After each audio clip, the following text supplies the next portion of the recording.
एक राजा था। सर्दियों का समय था। उस राजा ने ब्राह्मणों का भोजन रखा। भोजन खुले मैदान में बन रहा था। 100 से 200 ब्राह्मण भोजन के लिए आए और यहाँ एक तरफ खुले मैदान में भोजन की तैयारी चल रही है। अभी खीर बन रही थी। उसी समय ऊपर आकाश से एक पंछी अपने पंजों में काले नाग को दबा के कि यूं डी रहा था। उस समय नाग बद्धा तड़फ रहा था। उसने सारा जहर उस पक्षी को डसने के लिए निकला। वह पंछी को तो डस नहीं पाया, लेकिन संयोगवश सारा जहर उसी जगह निकाला जंघा नीचे खीर पाक रही थी। सांप का सारा जहर उस खाद में आकर गिर पड़ा। खीर ब्राह्मणों को परोसी गई। सारे ब्राह्मण खीर खा के मर गए। अब राजा तो पता चला खीर में जहर था, तो राजा दुखी होकर बहुत रोए। यमराज को बुलाया गया। ब्राह्मणों की हत्या हुई है। 200 ब्राह्मण खीर खाकर मर गए।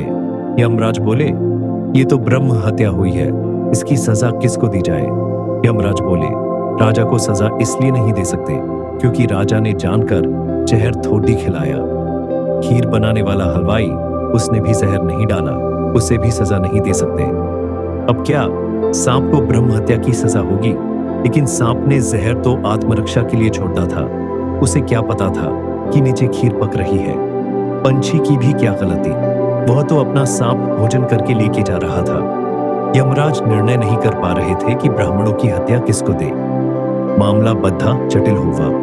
राजा की गलती नहीं, हलवाई की गलती नहीं, सांप की गलती नहीं और पंछी की भी गलती नहीं। उसी दरमियान गांव में एक महात्मा आए। उसने एक महिला से पूछा, मुझे राजा के महल जाना है, रास्ता कहाँ से है? महिला कहा, राजा के घर जाना है, संभल कर जाना, राजा जहर डालकर मार डालता है। राजा की कोई गलती नहीं थी, फिर भी पूरे राज्य में बात फैल गई कि राजा ने ब्राह्मणों को जहर डालकर मार डाला।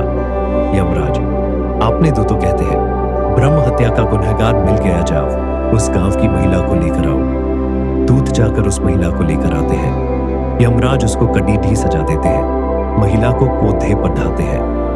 महिला रोते हुए पूछती है, मेरी गली क्या है? यमराज बोलते हैं, राजा की कुछ भी गलती नहीं थी, फिर भी तूने उसकी निंदा की चुगली और लोगों के दिलों भरम फैलाया, इसलिए उस ब्रह्म हत्या की दोषी तू हो गई। उसी के कारण तुझे नरक यातना भुगतनी पड़ रही है।